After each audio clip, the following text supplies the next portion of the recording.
Hello everyone, welcome to my YouTube channel. और अब फिर से एक और आप लोग वीडियो देखने नहीं वाले हैं, कुछ नया सीखने वाले हैं। और इस नई लर्निंग में आप लोगों को बहुत मज़ा आने वाला है। आई होप सो आपको इंटरेस्ट बना रहे, क्योंकि ये जो टॉपिक अब हम पढ़ने वाले हैं ये एग्जामिनेशन पॉइंट ऑफ व्यू से बहुत ज़्यादा इंपॉर्टेंट टॉपिक है। रॉबर्ट कॉच के चारों पोस्टुलेट्स पढ़ने के बाद हम लोग इस टॉपिक की ओर बढ़ रहे हैं, क्योंकि उसके बाद अगला क्वेश्चन ये तो एग्जाम में बनता ही बनता है और बेसिक है। आगे तक आप लोगों को समझने के लिए बहुत ज़्यादा ज़रूरी है आप लोग डिफ्रेंशिएट कर पाएँ उन सारी चीज़ों के बीच में। इसलिए तो आज हम लोग जिस चीज़ के बारे में डिस्कस करने वाले हैं वो है हमारी morphology of bacteria. Morphology of bacteria, क्योंकि अक्सर जब भी हम माइक्रोबायोलॉजी की बात करते हैं तो हम लोग बैक्टीरियल स्टडी के बारे में बहुत ज़्यादा फोकस बनाकर चलते हैं। तो अब हम लोग बात कर रहे हैं मॉर्फोलॉजी ऑफ बैक्टीरिया के बारे में। तो इसमें क्या कहानी है, इसमें कहानी कुछ इस प्रकार की है कि आपके जो घर में ग्रैंडफादर होंगे, क्या उनकी सोच आपके फादर के साथ मैच करती होगी? जेनेटिक इन्फॉर्मेशन चलो मैच भी कर लेगी थोड़ी बहुत, लेकिन सोच और बहुत सारी थिंकिंग क्राइटेरियाज जो हैं वो डिफरेंट होंगे।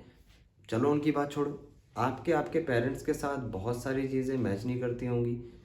मैं भी करती हूँ, भगवान करे अच्छा है करती हूँ, लेकिन बहुत सारी चीज़ें ऐसी होंगी जब आप लोग अपना पॉइंट ऑफ व्यू पेश कर रहे होंगे तो आपके पेरेंट्स ये कह रहे होंगे कि नहीं ये फालतू की बकवास है, ऐसा कुछ नहीं होता है ना, तुम फालतू के अपने नए नए सिद्धांत, तुम मॉडर्न बच्चे के हो गए, तुम हमें बेवकूफ़ समझते हो। हाँ, तो खैर इन सारी चीज़ों से मेरा कोई वो नहीं है। मेरा जो मेजर फोकस है कि आप लोगों ने किस चीज़ के ऊपर ध्यान देना है, कि मैं बात क्या करने जा रहा हूँ, ऐसा क्या मुद्दा आ गया जो मुझे जनरेशन पे पहुँचना पड़ गया।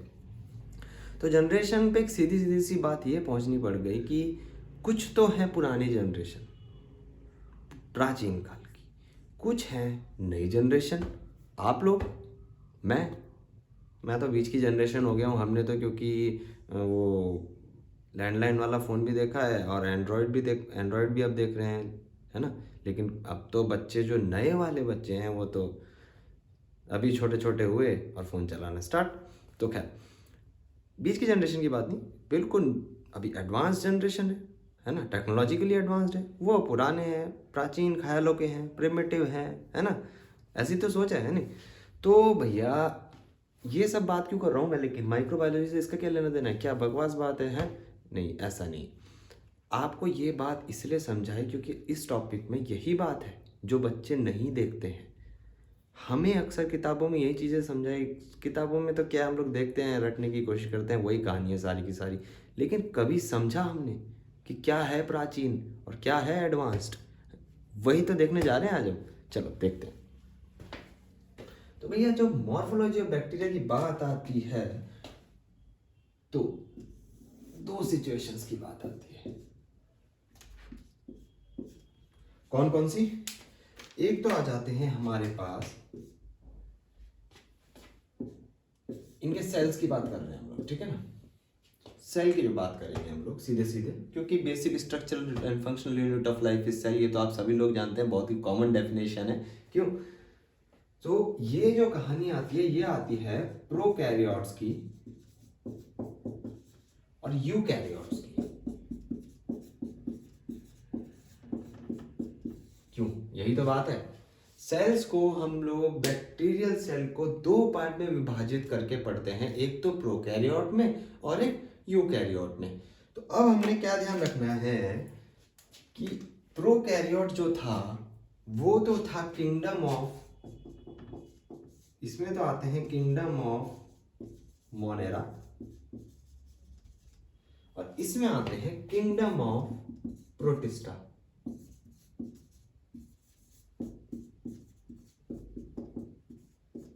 भैया kingdom of Monera and kingdom of protista क्या है? तो किंगडम ऑफ मोनेरा का एग्जांपल तो आता है भैया बैक्टीरिया,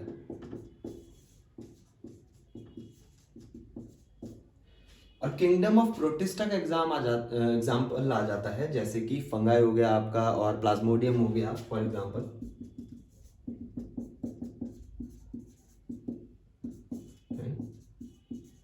प्लाज्मोडियम, ठीक है। अब यस सर, आपने ये तो बता दिया कि चलो सेल है, प्रोकैरियोट सेल हैं, यूकैरियोट सेल हैं, और आपने ये भी बता दिया कि जो प्रोकैरियोट हैं वो किंगडम ऑफ मोनेरा है और ये किंगडम ऑफ प्रोटेस्टा है। ठीक है, मान लिया आपकी बात, है ना। पर सर फिर हमें वो बकवास सी स्टोरी क्यों सुनाई थी वीडियो की स्टार्टिंग में कि बुजुर्ग लोग और एडवांस लोग और ये लोग और वो लोग, है ना। तो बेटा बात क्या है कि जब हम लोग डिफ्रेंशिएट करने पर आते हैं प्रोकैरियोट और यूकैरियोट में, तो हम लोग ये भी लिख देते हैं, रट के हम लोग ले ये भी लिख दिया कि इसमें किंगडम ऑफ मोनेरा है, इसमें किंगडम ऑफ प्रोटेस्टा है। बट जो बात है सबसे ज़्यादा खास, उसको जानिए आप। क्या है उससे सबसे ज़्यादा खास बात? कि पी से, फिर वही कहानी, पी से पुराना, पी से पुराना, पुराना यानी कि प्राचीन, समझ रहे हैं, प्राचीन, प्राचीन यानी कि इंग्लिश में प्रिमिटिव। आ गई बात। पी से पुराना, पुराने का मतलब प्राचीन, और प्राचीन का मतलब इंग्लिश में प्रिमिटिव। प्रिमिटिव, जो प्रिमिटिव होगा, पुराना होगा, प्राचीन होगा, उतना ही ज्यादा सिंपल होगा, साधारण होगा। क्यों? प्राचीन, साधारण, क्लियर हो गया? साधारण लिख दिया, प्रिमिटिव, सिंपल से। समझ गए आप बात को कि कहानी कहां आकर खड़ी हो गई है? प्रोकैरियोट सेल को अगर समझना है कि आखिरकार प्रोकैरियोट होते क्या हैं, तो सीधे सीधे सोच लेना है अपने दादा परदादाओं की तरह, अपने मम्मी पापाओं की तरफ, और बोल देना है जी पुराने लोग हैं, प्राचीन लोग हैं, प्रिमिटिव लोग हैं, पुरानी विचारधारा के लोग हैं, बहुत ही साधारण लोग हैं, सिंपल लिविंग है उनकी, और primitive and simple cell is prokaryotic cells. और ये बात हम जानते हैं कि सबसे पहले भी जो सबसे पहले पता लगी थी, सबसे पहली सेल जो पता चल गई थी वो थी बैक्टीरिया सेल। हो गई ना बात खत्म, कॉन्सेप्ट क्लियर हो गया प्रोकैरियोटिक सेल्स का। अब बढ़ते हैं आगे। Eukaryotic cells, kingdom of protista, fungi and Plasmodium. अब भैया ये अगर ये आपके पेरेंट्स हैं तो ये है जी आप। फंगाई प्लाज्मोडियम है, नहीं फंगाई प्लाज्मोडियम तो ऐसे मत, दिल पे मत लेना कोई भी, हाँ, बस ये समझाने के एक वो है मेरी। तो यूकैरियोटिक जो सेल हैं वो ये जितने ज़्यादा सिंपल थे, साधारण थे, ये उतने ज़्यादा एडवांस्ड हैं। सॉरी, ये जितने ज़्यादा पुराने थे ये उतने ज़्यादा एडवांस्ड है, ये जितने ज़्यादा प्रिमिटिव थे ये उतने ज़्यादा एडवांस्ड हैं। ये जितने ज्यादा सिंपल थे, साधारण लोग थे, हम उतने ही ज्यादा कॉम्प्लेक्स हैं अंदर से, है ना। हम बहुत सारे आइडियाज से भरे हुए हैं, टेक्नोलॉजिकल एडवांस है ना, एडवांसमेंट है ना, तो उसकी वजह से बड़ा कॉम्प्लेक्स नेचर हो गया, हम लोगों को समझ नहीं पाता कोई जल्दी से। और ये लोग बड़े सिंपल लोग थे, इनकी बात आसानी से एक बार में समझ में आ जाती है, जो भी कह दिया है, ठीक है। तो ये हो गए हमारे primitive and simple cells, and these are our advanced and complex cell.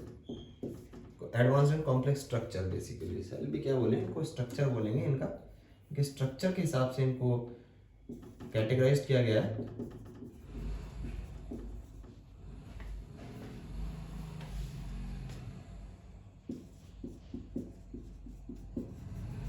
Simple structure है, कॉम्प्लेक्स स्ट्रक्चर है, एडवांस नेचर है, प्रिमिटिव नेचर है। क्लियर हो गया? आज के बाद प्रोकैरियोटिक सेल्स में और यूकैरियोटिक सेल्स में प्लीज कभी भी परेशान नहीं होना है, टेंशन नहीं लेनी है, समझ जाना है। बैक्टीरियल सेल का डायग्राम आना है तो फिर इंट्रोडक्शन में थोड़ा सा ये तो बनता है ना, तभी तो यहाँ से आप लोग जब बताते हुए चलेंगे ना तो एग्जामिनर को लगेगा कि हाँ बच्चे को आता है भाई, कुछ उसको जड़ पता है उस चीज़ की। तो ये चीज़ आपको पता लगनी बहुत ज़्यादा ज़रूरी है, प्लीज़ इस पर फोकस बनाए रखिएगा। अब हम लोग आगे बढ़ते हैं।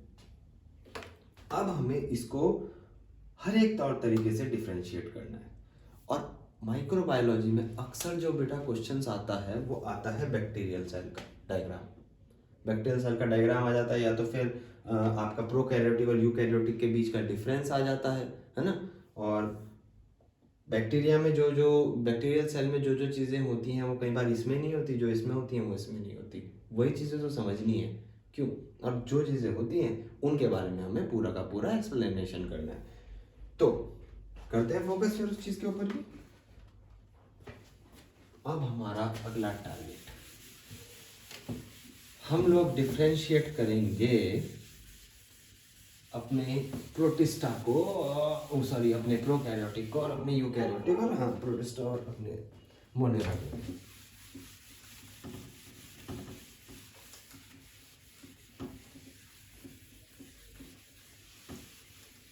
तो बना लेते हैं अब एक शानदार डायग्राम। तो शानदार डायग्राम हम लोग किस तरीके से बनाएंगे देख लीजिए।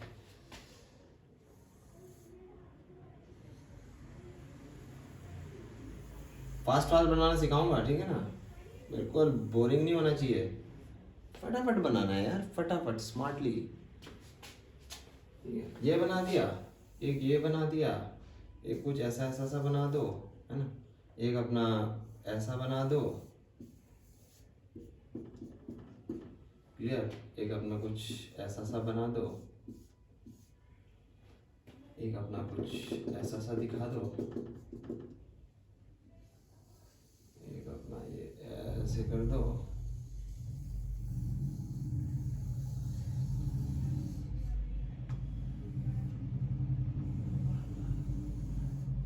उसके बाद अपना कुछ इस तरीके से कर दो, हाँ, और थोड़ा बहुत ऐसा ऐसा कर दिया, बस अपना होगी कहानी जी खत्म।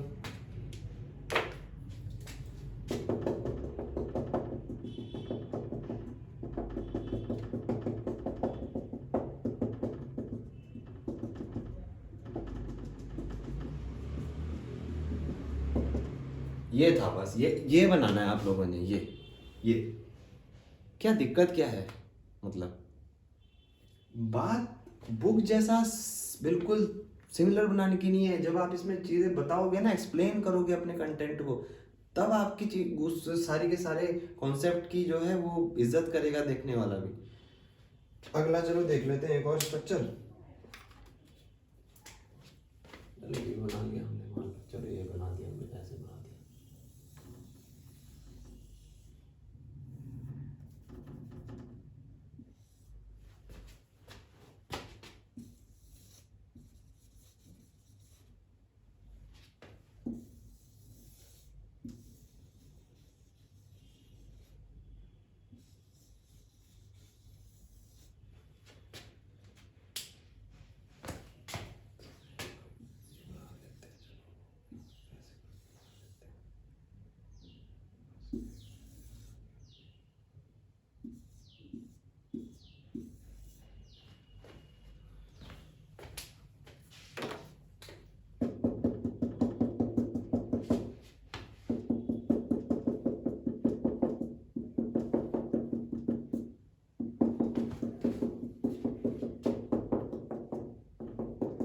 ये बना लिया, क्लियर हो गया बेटा।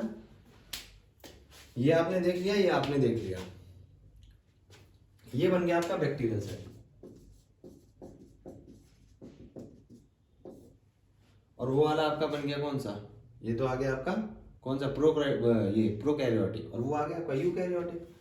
तो ये तो आ गया आपका प्रोकैरियोटिक,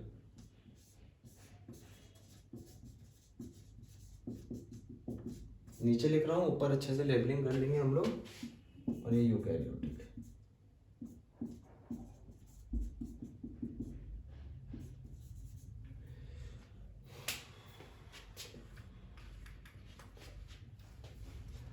अब होता क्या क्या है,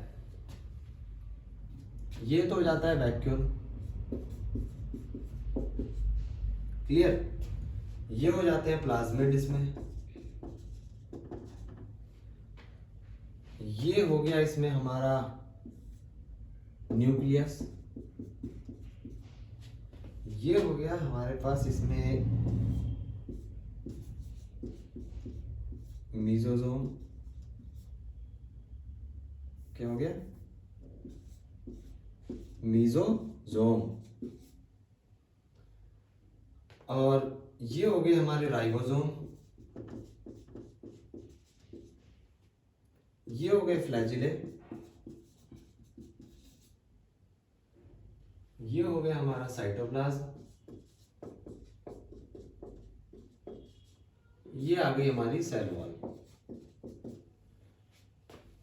इतना क्लियर हो गया, ये हमारी सेल वॉल। ये आ गई हमारी पिली एंड फिम्ब्रे। अभी हम समझेंगे सारी चीजें, आप लोग रिलैक्स कीजिए।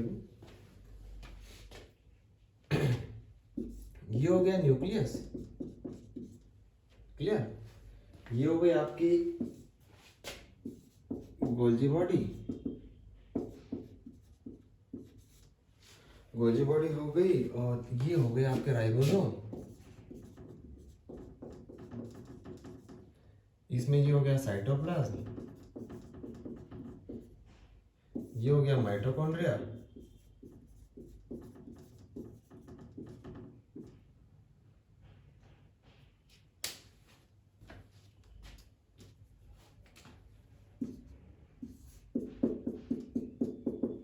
लाइसोसोम दिखा दिया।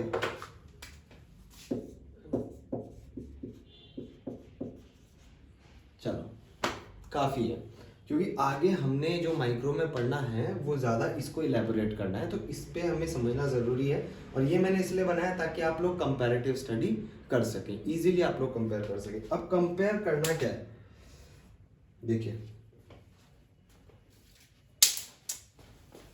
कंपेयर क्या करना है, ये जो सेल है और ये जो सेल है, इसमें बहुत इंपॉर्टेंट अंतर क्या है। पहले चलो हम लोग इसकी पार्ट्स के फंक्शन समझ लेते हैं। ये तो हो गया हमारे पास सेल वॉल, क्लियर।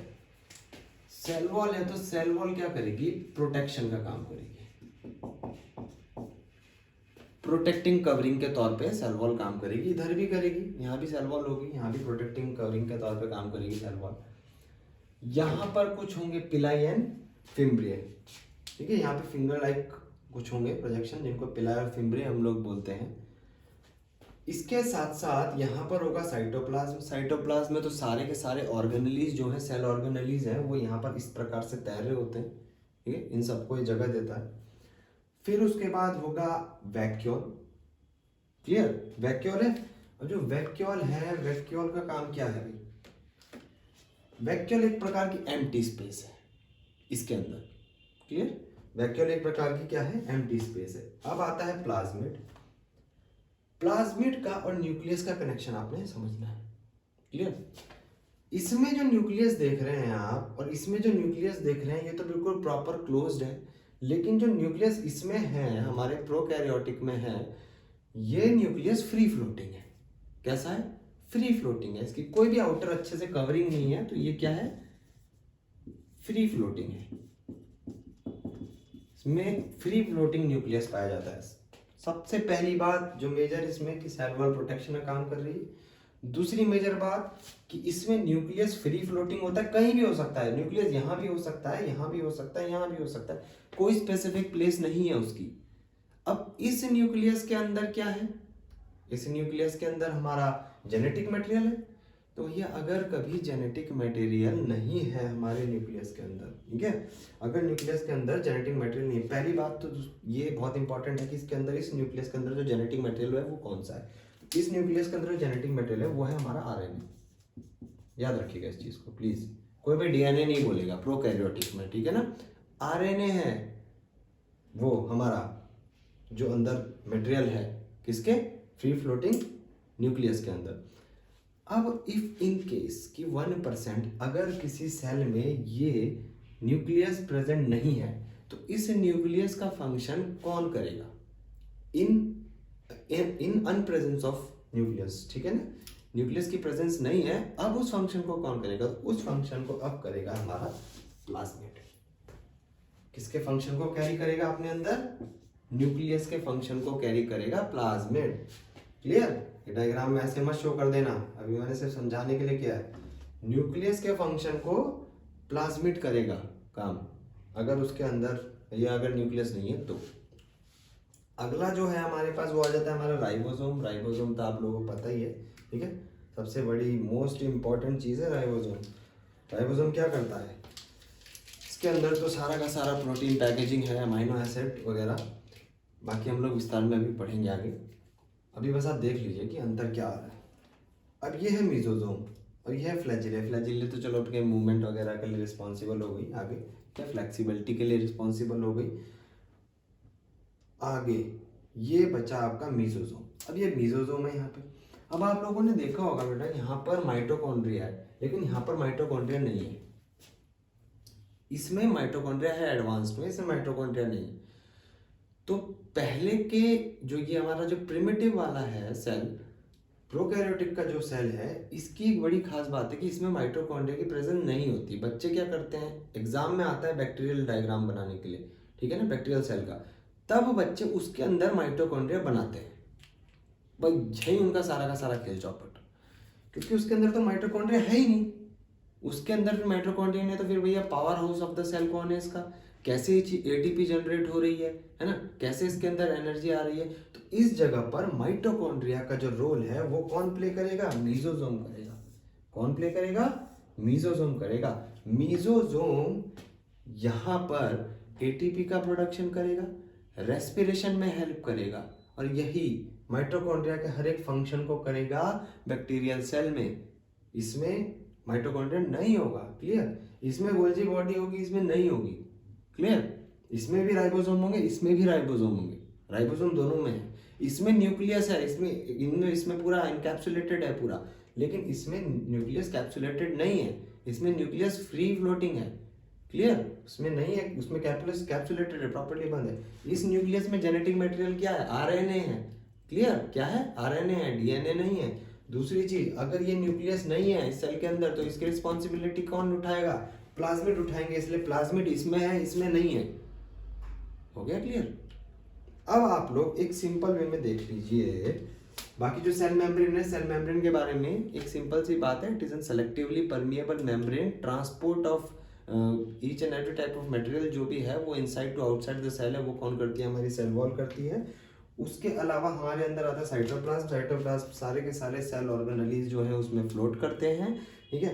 अब उसके अलावा हमारे पास आ जाता है क्या, हमारा आ जाता है न्यूक्लियस। तो न्यूक्लियस की तो क्या है कि अब इसमें तो देखिए आप लोग एक चीज और देख ले होंगे कि इसमें इसकी प्रेजेंटेशन अच्छे से है, प्रॉपर प्रेजेंटेशन है, लेकिन इसमें क्या है, इसकी इल प्रेजेंटेशन है। क्या है, इल प्रेजेंटेशन। न्यूक्लियस फ्री फ्लोटिंग है और इसकी एक और चीज क्या होती है, इल प्रेजेंटेशन। कुछ भी कवरिंग नहीं है, प्रॉपर कुछ नहीं है, तो बीमार सा दिख रहा है, ऐसा सा है ना, इल है, तो कहना कैसी है, अजीब सी, अटपटी सी, खराब सी प्रेजेंटेशन है उसकी प्रेजेंटेशन अच्छी नहीं है, इल प्रेजेंटेशन है। क्लियर हो गया, इतना दिमाग में बैठ गया आप लोगों के। एक बार फिर से करेंगे, और इस बार हम दोनों के डिफरेंस को यहीं से क्लियर कर लेंगे। डिफरेंस वैसे नहीं कराऊंगा मैं कि एक लाइन मार दी फिर उसके बाद इस तरीके से शो कर दिया कि it is present here, it is absent here, it is absent here, it is present here. नहीं करना है वो काम, बिल्कुल नहीं करना है। वो काम करोगे तो रटोगे, क्वेश्चन गलत हो जाएगा, दैट्स इट। आपको समझना है। Is that clear? समझते हैं, चलो स्टार्टिंग से। दोनों का डिफरेंस जब भी आप लोग लिख रहे हो एग्जाम में, ये डायग्राम बना दो, फिर उसके बाद फटाक से क्या करो, एक में लिख दो cell wall present, cell wall present. Clear हो गया। सेल वॉल का फंक्शन आप लोगों को पता है। अगर आप लोग इन सबको अलग से डिस्क्राइब कर रहे हो, अगर एक ही आ गया, उसके लिए मैं आप लोगों को साथ साथ फंक्शन बताता हूँ। सेल वॉल होगी, प्रोटेक्टिव कवरिंग है, सेमी परमिएबल है, ट्रांसपोर्ट करती है, सभी जो भी मटेरियल होगा इनसाइड आउटसाइड जाना होगा, ठीक है, वो सारा का सारा ट्रांसपोर्टेशन करती है through the process of diffusion. Clear. और एक्टिव ट्रांसपोर्ट, पैसिव ट्रांसपोर्ट, बहुत सारे मीन्स ऑफ ट्रांसपोर्ट है, आगे हम लोग पढ़ेंगे, no worries about it. Clear. अब अगला जो हमारा पार्ट है साइटोप्लाज्म। साइटोप्लाज्म में सारे के सारे क्या है, सेल ऑर्गेनेलीज हैं, हमारे सेल ऑर्गेनेलीज तैर रहे हैं, ठीक है ना। साइटोप्लाज्म में ही पूरी की पूरी फंक्शनिंग चलती है सेल की, ये चीज लिखेंगे आप लोग, एज सिंपल एज दैट, बात खत्म। वैक्यूल है, एम्प्टी स्पेस है, दैट्स इट, बात खत्म। अगला राइबोसोम है, प्रोटीन की पैकेजिंग के लिए रिस्पॉन्सिबल है, क्लियर हो गया, इससे ज्यादा और कुछ नहीं। अगला हमारे पास आ गया हमारा न्यूक्लियस। यहाँ पे भी राइबोसोम प्रेजेंट है, यहाँ पे राइबोसोम प्रेजेंट है, कोई दिक्कत की बात नहीं है। बस एक डिफरेंट है, यहाँ का जो राइबोसोम होगा उसको हम लोग बोलते हैं 70s राइबोसोम, और इधर वाले राइबोसोम को हम लोग बोलते हैं 80s राइबोसोम। और यहीं पर इन दोनों के राइबोसोम में डिफरेंस भी आ गया। ठीक है, इस राइबोसोम को बोल दिया 70s राइबोसोम और इसको हमने बोल दिया 80s राइबोसोम। ये आपने मेंशन करना, और इसकी वजह से आपका जो राइबोसोम है वो भी डिफरेंशिएट हो जाएगा दोनों सेल्स में। ये बहुत बड़ी बात है। क्लियर हो गया। इसके बाद जो मेजर फैक्टर पे आते हैं हम लोग, न्यूक्लियस पे आते हैं। न्यूक्लियस इसमें कैप्सुलेटेड है, प्रॉपर है, इसमें इनकैप्सुलेटेड है, नॉन कैप्सुलेटेड है, इसमें फ्री फ्लोटिंग है, इल प्रेजेंटेशन है, और आरएनए इसके अंदर जेनेटिकल मटेरियल है। बात खत्म हो गई। कहीं भी हो सकता है इसमें न्यूक्लियस, कहीं भी, कोई प्रॉपर प्लेस नहीं है न्यूक्लियस की, फ्री फ्लोटिंग है, इल प्रेजेंटेशन है, आरएनए उसके अंदर जेनेटिक मटेरियल है। बात खत्म हो गई। क्लियर। अब अगला मीजोजोम आ गया। इसमें मीजोजोम है, उसमें मीजोजोम नहीं है। उसमें माइटोकॉन्ड्रिया है, तो इसमें माइटोकॉन्ड्रिया नहीं है। देखो कितने दो डिफरेंस बन गए। एक पॉइंट है ये, लेकिन दो डिफरेंस लिख सकते हो। इसमें लिखोगे आप एग्जाम में कैसे लिखोगे, mesosome present, mesosome absent, mitochondria absent, mitochondria present. 4 point बन गए आपके डिफरेंशिएशन में। अगर आपको कॉन्सेप्ट पता हो तो, कि माइटोकॉन्ड्रिया इसमें प्रेजेंट होता है लेकिन माइटोकॉन्ड्रिया इसमें नहीं प्रेजेंट होता। माइटोकॉन्ड्रिया काम क्या होता है, एटीपी प्रोडक्शन।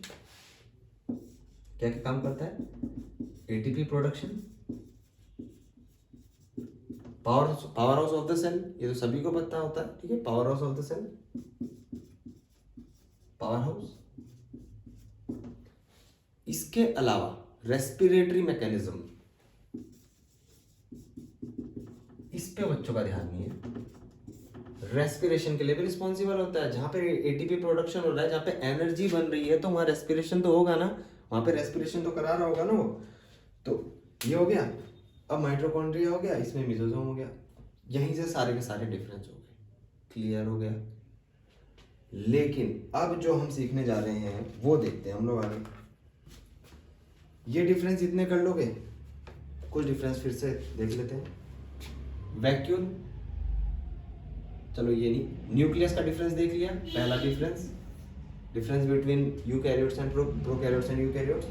प्लाज्मिड का डिफरेंस देख लिया, इसमें प्लाज्मिड है, इसमें नहीं है। दूसरा डिफरेंस। तीसरा difference ribosome. Yes, ribosome present in both, but there are कितने, 80s राइबोसोम और इसमें 70s राइबोसोम। क्लियर हो गया।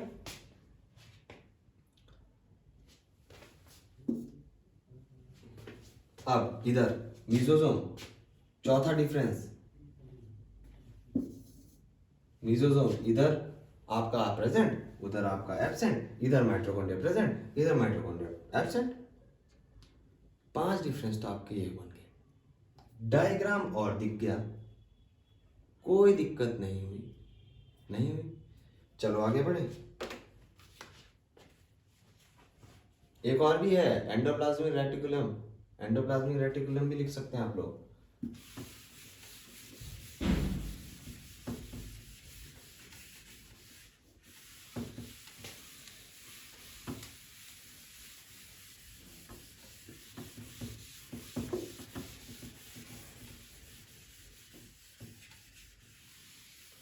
एक्चुअली माइक्रोबायोलॉजी में मेरे एक स्टूडेंट की रिक्वेस्ट थी मेरे से कि सप्लीमेंट्री एग्जाम में करके तो उसके कॉन्सेप्ट्स को क्लियर करना है, क्योंकि वो बच्चे को लर्निंग में थोड़ा सा हो सकता है प्रॉब्लम हो रही हो, तो इसलिए मैंने ये आज वीडियो बनाई है और अपनी तरफ से पूरी ब्रीफिंग देने की कोशिश कर रहा हूँ। उम्मीद करता हूँ आप लोग देखेंगे और समझेंगे चीज़ों को।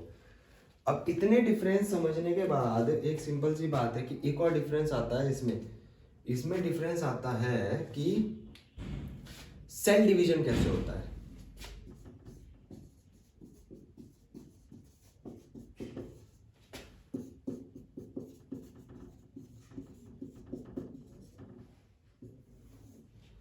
सेल डिवीजन कैसे होता है, इसमें सिंपल होता है जी। सेल डिवीजन ऐसे हो गया पहले, फिर नेक्स्ट में थोड़ा सा ऐसे हो गया, ये इस प्रकार से कुछ ऐसे बना के दिखाना है आपने,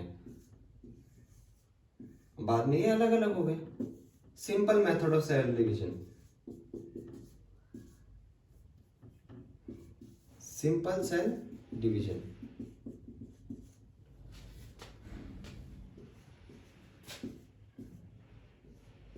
ये 4 दिखा दिए, 2 इधर चले गए, 2 इधर चले गए, इस तरीके से सेल डिवीजन हो गया। अब जो इधर पे है सेल डिवीजन वो होता है थोड़ा सा एडवांस लेवल का सेल डिवीजन, जिसमें माइटोटिक, मियोसिस डिवीजन वगैरह आ जाते हैं।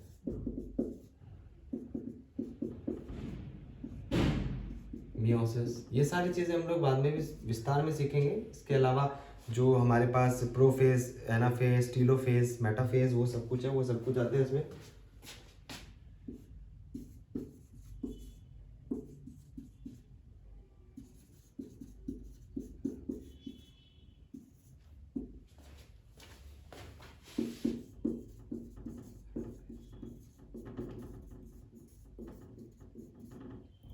एक और मेजर डिफरेंस आ गया दोनों में।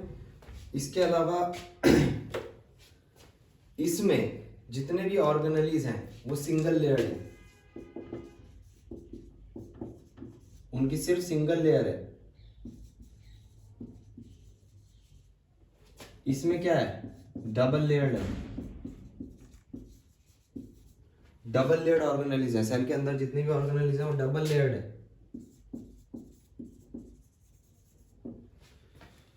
ठीक है, अब इसके बाद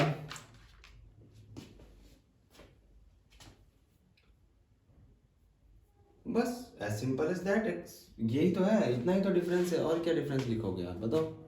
और ज़्यादा कुछ भी परेशान होने की आवश्यकता नहीं है, इसमें होना ही नहीं था कुछ भी परेशान। एक डायग्राम बता देता है आपको 5 से 6 मेजर डिफरेंस, और इन 5 से 6 मेजर डिफरेंस को करने के बाद आप सारा का सारा प्रोसेस लिख देते हो। ठीक है ना। और ये सिंपल डिवीजन जो आपका है, इसको आप लोग बाइनरी डिवीजन के नाम से जानते हो। किस नाम से जानते हो? Binary division. बस 2 पार्ट्स में डिवाइड हो जाना बस सिंपली। ठीक है, बाइनरी डिवीजन हो गया। राइबोसोम का आपको पता चल गया, न्यूक्लियस का आप लोगों को पता चल गया, माइटोकॉन्ड्रिया का आपको पता चल गया। बस और क्या होना है, और कुछ भी नहीं होना है। और अपना रिलैक्स पाओ और अपने एंजॉय लो। क्यों? गोल्गी बॉडी एक में प्रेजेंट कर दी, एक में एब्सेंट हो गई थी, बस दैट्स इट। इसके अलावा अगर एक और चीज़, एक एक्स्ट्रा नॉलेज लेनी है तो वो भी आप लोग इम्प्लांट कर सकते हैं, वो बता देता हूँ आपको एक लास्ट में वीडियो में। तो एक भैया, एक मेरी तरफ से नोट है अच्छा सा, कि मैंने आप लोगों को बताया था कि यहाँ पर मीजोजोम होता है और यहाँ पर माइटो होता है, कॉन्ड्रिया।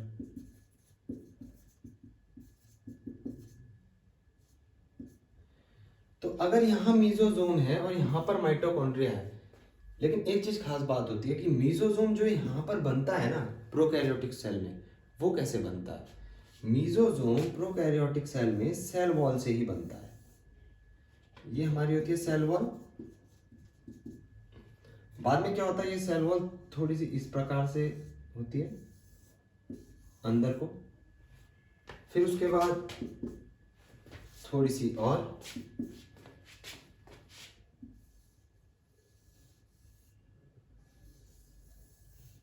फिर उसके बाद ऐसे, और फिर उसके बाद ऐसे छूट जाती है, और उसके बाद एक किसी भी कोने में जाकर स्टेबल हो जाती है, ये इस तरीके से, और ये बन जाता है मीजोजोम। तो मीजोजोम जो है वो कहाँ से बनता है? प्रोकैरियोटिक सेल में सेल वॉल से ही बनता है। लेकिन किस प्रोसेस के द्वारा? जब मैंने आपको एक माइस वाला टॉपिक पढ़ाया था तो मैंने आपने बताया था, मैंने आपको कि उसके अंदर इंसर्ट करते हैं, जब कोई भी चीज जब अंदर इंसर्ट हो रही होती है, अंदर को जा रही होती है, तो इस अंदर को जाने को बोलते हैं इनोक्यूलेशन। बताया था मैंने, इस अंदर को जाने को बोलते हैं इनोक्यूलेशन। ठीक है, जब इनसाइड वे में जब सेल वॉल इस प्रकार से अंदर को जाएगी, ठीक है, और अंदर को जाते जाते जाते सेल वॉल जो है अपना एक पार्ट उस जगह से अलग कर देगी और इस पार्ट को हम लोग बोलेंगे मीजोजोम। तो भैया एक सीधी सीधी सी बात है कि जो मीजोजोम है वो किससे बना हुआ है, सेल वॉल से। ये आप एक्स्ट्रा पॉइंट जो है अपने आंसर में ऐड करेंगे, इस तरीके से डायग्रामेटिक वे में दिखाएंगे और बताएंगे कि मीजोजोम जो है वो सेल वॉल से जो है डिस्क्राइब हुआ है, आगे सेल वॉल से बना है, क्योंकि सेल वॉल में इनोकुलेशन हुआ था और उस इनोकुलेशन की वजह से यहाँ पर एक अलग स्ट्रक्चर आ गया जिसको हमने बोला मीजोजोम, और जो काम करता है, जो रोल प्ले करता है किसका, माइटोकॉन्ड्रिया का वाला रोल प्ले करता है किसके अंदर, प्रोकैरियोटिक सेल्स के अंदर। हो गया। तो ये थी भैया सारी की सारी कहानी प्रोकैरियोटिक और यूकैरियोटिक सेल्स की। अब आप एक बात बताइए, आपको सारी की सारी चीज़ों के फंक्शंस पता चल गए, आपको उन दोनों के बीच का डिफरेंस पता चल गया। मेरे को बिल्कुल कॉम्प्लिकेटेड नहीं बनाना था इसको बहुत ज़्यादा कि हमने एक लाइन मार ली, इट इज़ प्रेजेंट है, इट इज़ एब्सेंट है, इट इज़ प्रेजेंट है, इट इज़ एब्सेंट है। और अब आप लोगों को अगर अलग अलग भी लिखना है ना, न्यूक्लियस को लिखना है, तो न्यूक्लियस के बारे में लिख दोगे बैक्टीरियल सेल की कि हाँ भाई उसमें फ्री फ्लोटिंग न्यूक्लियस होता है, उसमें इल प्रेजेंटेशन होती है, और उसमें अपना कुछ भी कैप्सुलेटेड नहीं होता, वो कहीं पे भी सिचुएटेड हो सकता है। आप पे दूसरी चीज़ आ जाती है, मिजोजोम आ जाती है। आप लोग मिजोजोम लिखिए, माइटोकॉन्ड्रिया के सारे फंक्शन लिखिए, उसमें एटीपी प्रोडक्शन लिखिए, उसमें आप लोग रेस्पिरेशन के लिए उसको रिस्पॉन्सिबल बताइए, है ना, उसमें आप लोग उसको एनर्जी प्रोडक्शन के लिए रिस्पॉन्सिबल बताइए, और पावर्स ऑफ द ये प्रोकैरियोटिक सेल बताइए, कोई दिक्कत की बात नहीं है। अनदर आपने डिवीजन बता दिया, आप उसमें बाइनरी डिवीजन बताइए, उसके बारे में बताइए, राइबोसोम के बारे में बताइए, 70s राइबोसोम होता है ये बताइए, वैक्यूल के बारे में बताइए, एम्प्टी स्पेस बोल दीजिए, वैक्यूल का बात खत्म होगी, है ना। और इसके अलावा सेल वॉल है, प्रोटेक्टिव कवरिंग है, ये तो सबको पता ही है। साइटोप्लाज्म है, सबको पता है कि उसमें सारे के सारे सेल ऑर्गेनेलीज जो हैं वो तैर रहे होते हैं। तो इतनी सी बात है। क्रोमोसोम के बारे में बताइए, क्रोमोसोम आर एब्सेंट और प्रेजेंट है, क्योंकि क्रोमोसोम के अंदर यहाँ पर क्रोमोसोम तो है नहीं, यहाँ तो जेनेटिक मटेरियल आरएनए है ना। तो क्रोमोसोम एब्सेंट है इधर, इधर क्रोमोसोम प्रेजेंट है, इधर क्रोमोसोम एब्सेंट है। ये भी लिख लीजिए आप लोग, आप लोग को लगता है तो। यहाँ पर लिख देते हैं हम लोग क्रोमोसोम एब्सेंट, क्योंकि यहाँ पर क्या है, यहाँ पर तो एमआरएनए है, यहाँ प्रेजेंट है क्रोमोसोम, प्रेजेंट हो गया। ये सिंपल डिवीजन है प्रोकैरियोटिक और यूकैरियोटिक में। उम्मीद करता हूँ आज के बाद कोई बच्चा इसमें बिल्कुल परेशानी होगा। अगर फिर भी कोई प्रॉब्लम आती है तो आप लोग नीचे कमेंट में डायरेक्टली लिखिए कि सर ये हमें फॉल्ट लग रहा है और इस चीज़ में हमें थोड़ा सा डाउट है, आप इसे क्लियर कीजिए। मैं आप लोगों के साथ आऊँगा अपनी अगली वीडियो में आप लोगों के डाउट्स को क्लियर करने के लिए, और अपने भी डाउट्स को क्लियर करने के लिए। आप लोगों की वजह से मुझे भी 2 बार बुक्स खोल खोल के देखनी पड़ेगी, तो उसमें प्रॉब्लम क्या है। So I will keep finding, keep searching. आप बस मेरे साथ शेयर करते रहिए अपने views. Thanks a lot for watching this video and keep watching. Thank you.